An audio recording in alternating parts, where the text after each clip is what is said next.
எல்லாம் மகிழ்ச்சி வரக்கூடிய ஒரு பொன்னான நாள் நாளைக்கு.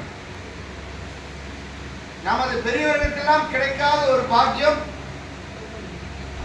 நமக்கு கிடைத்திருக்கிறது என்றால் அது பூர்வ புண்ணியம். பெரிவா செய்த பாக்கியம் நம்மளை எல்லாம் புள்ளையா பெற்றோம். அந்த புத்திர பாக்கியம்னு அந்த புத்திரன் பெற்ற பலனை பெற்றவர்கள் நாளை அனுபவிக்கிறார். ஸ்ரார்த்த காலம் ஸ்ரத்தையோடு செய்யக்கூடிய காலம்.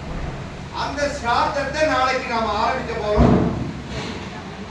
இந்த ஸ்ரார்த்த வைபவம் ஏற்கனவே கயா கஷேத்திரத்திலே விஷ்ணு பாதத்திலே கயாசுடைய பெருமைகளை எல்லாம் பேசிய வேளையில் தற்போது சீதையினுடைய பெருமைகளை அடங்கிய அந்த அற்புத புராணத்தை இந்த இடத்துல பேசக்கூடிய சந்தர்ப்பத்தை இன்றைக்கு பகவான் நமக்கு கொடுத்துட்டார். தசரத மகா சக்கரவர்த்தி ராமனுக்கு பட்டாபிஷேகம் செய்ய ஏற்பாடு செய்த பிறகு கைகேயினுடைய வரத்தினாலே ராமன் காடாட செல்கிறார்.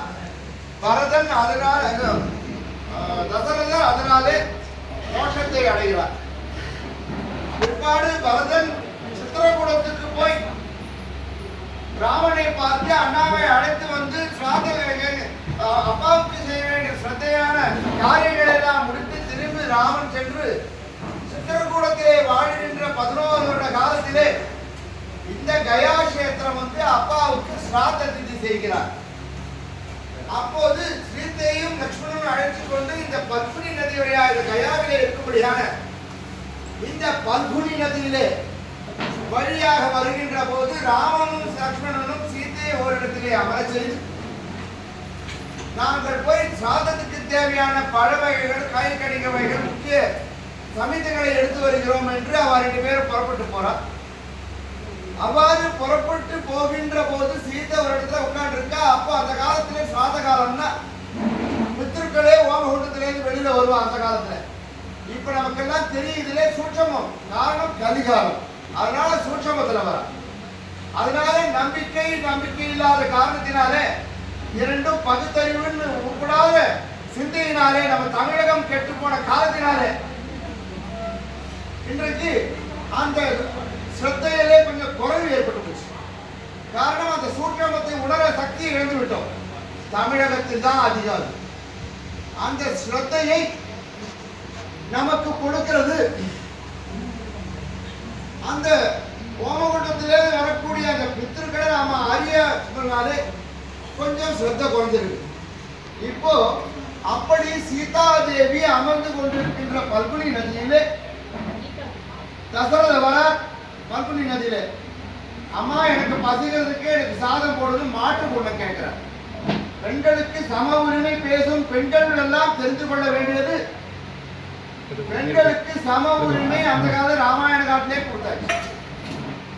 கணவன் உயிரோடு இருக்கிறார், ராமன் இருக்கிறார், போய் சாதத்துக்கான ஏற்பாடு பண்ண போயிருக்கார். தசரதர் பசியோடு வந்து மாட்டு பொண்ணை கேட்கிறார். அப்பா இல்ல உங்க புள்ள போயிருக்கா, வருவார், வரட்டும், வந்தப்புறம் சாதத்தை ஆரம்பிச்சார். இல்லம்மா எனக்கு பசிக்கிறது, எனக்கு சாதம் போடணும்னு கேட்கிறார் தசரதர். அப்படி சாதம் இல்லம்மா எனக்கு ஒன்று இந்த மணல் இருக்கு இல்லையா, இந்த மணலை 3 உருண்டை பிடிச்சி போரும் கேட்கிறார். சீதையும் 3 உருண்டையை பிடிச்சி தசரதர் கொடுக்கிறா, வாங்குறா. மாட்டு பொண்ணு பிண்டம் கொடுக்கிறா, மாவனார் வாங்கிட்டு மோட்சம் போற. ஆத்துக்காரி இருக்க சரி, இதுல சென்டிமெண்ட் ஏரியா இது கயாவிலே கிடையாது.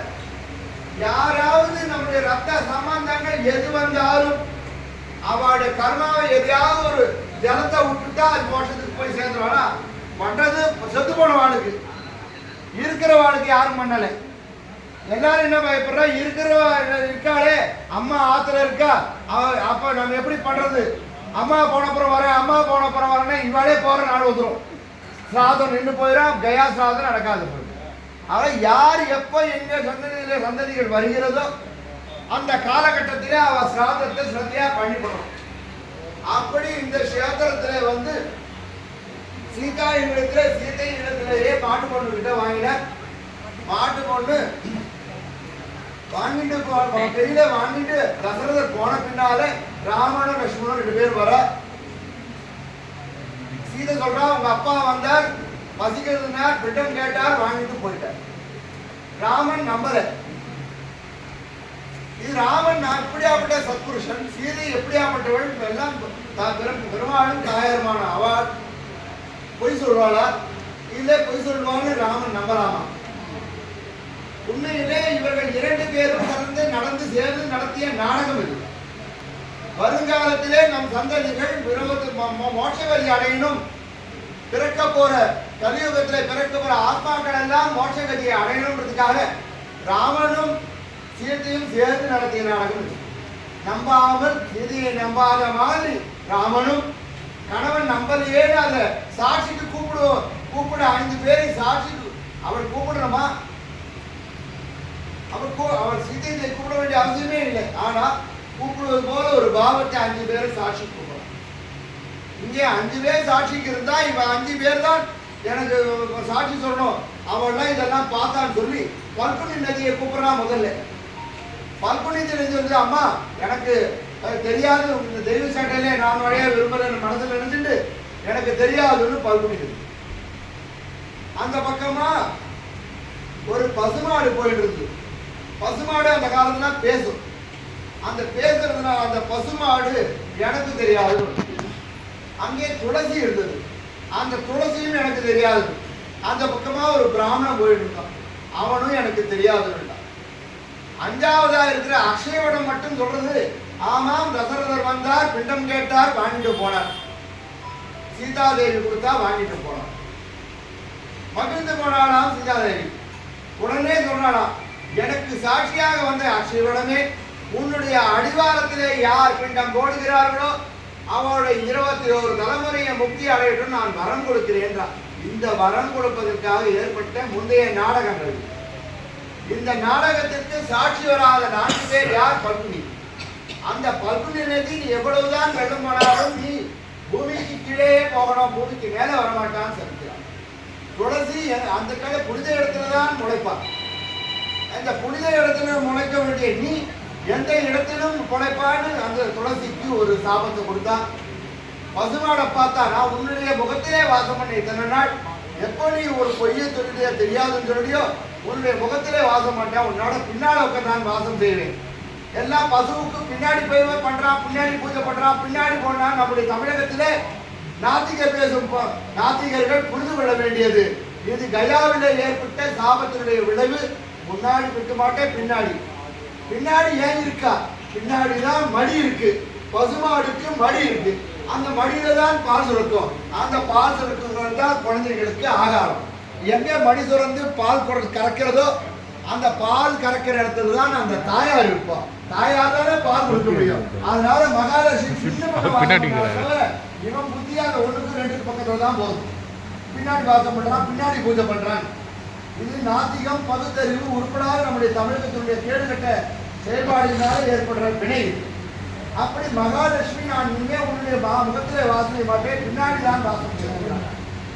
இப்படி இந்த 4 பேருக்கும் அப்போ பிராமணனை பார்க்கிறா, இந்த கஷேத்திரத்துல உனக்கு எவ்வளவுதான் கொடுத்தாலும் திருப்தி இல்லாத போகட்டும்.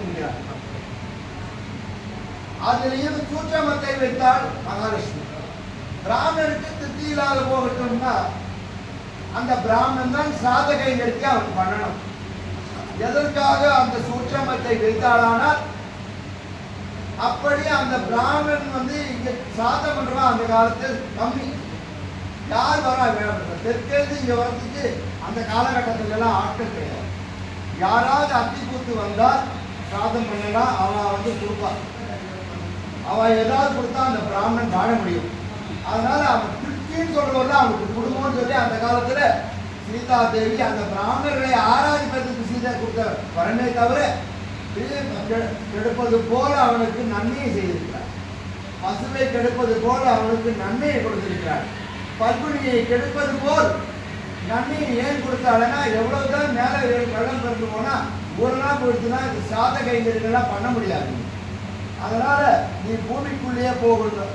அதுதான் எங்க வேணா முளைக்கணும்னா இந்த சாத பூமியில எங்க கேட்டாலும் சாதம் பண்ற இடம் இருக்கிறதுனால எங்க திருத்துலா கிடைச்சாதான் அந்த சாதத்துக்கான பெருமை சாதம் பண்ண முடியும். அவன் தேடி அடைய கூடாது, வர சாதம் பண்ணுவாங்கனால நீ எந்த கண்ட இடத்துல முளைக்கணும்.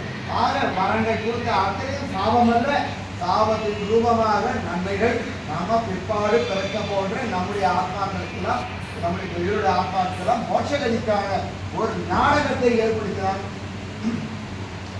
நம்முடைய இறை தெய்வங்கள் மகாலட்சுமி மகாவிஷ்ணு. அப்படிப்பட்ட இந்த கஷேத்திரத்திலே நாளைக்கு பிண்ட பிரதானம் செய்து அக்ஷயவனத்திலே நீங்க போட போற பிண்டமானது உங்களுடைய பித்ருலோகத்திலே இருக்கின்ற 21 தரங்களும் மோட்சகதியாகும். நீங்கள் பிண்டம் போடும் போது, சாதம் பண்ணும் போது, அந்த சாதத்துக்குரிய அன்னதானங்கள் எல்லாம் எங்கெல்லாம் நம்முடைய பித்ருக்கள், ஆனால் ஒரு ஆத்மா பிறக்கிறதுனா அது 60,000 குண்டங்களாக போய் பிறக்கிறதா. அப்படி 60,000 குண்டங்களாக அதனுடைய பாவத்தை எறும்பை மெரிச்சு பண்ணா எறும்பா பிறந்து எறும்பா அழியணும். மற்ற மிருகங்களை அழிச்சு பண்ணா அந்த விலங்கை போய் நூற்றை வந்து நம்மளை அழிக்கணும். தண்டனைக்கு தண்டனை ஈக்குவலை தேசம். அதனால அந்தந்த பிரிவுகளாக நாம இந்த வருஷ காலம் 20 வருஷ காலம் வாழறானா அதுக்குள்ள அவன் செய்யற என்னென்ன பாவமோ அந்த ஆத்மா அத்தனை பிள்ளைகளாக அதை அனுபவித்து அந்த தண்டனையும் எடுத்து போகும்.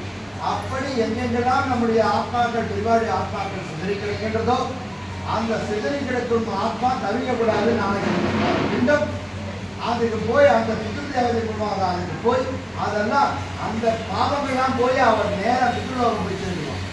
இதுதான் அடிப்படை தத்துவம். தயாசுரன் வழங்கிய வரமும் சீதாதேவி வழங்கிய.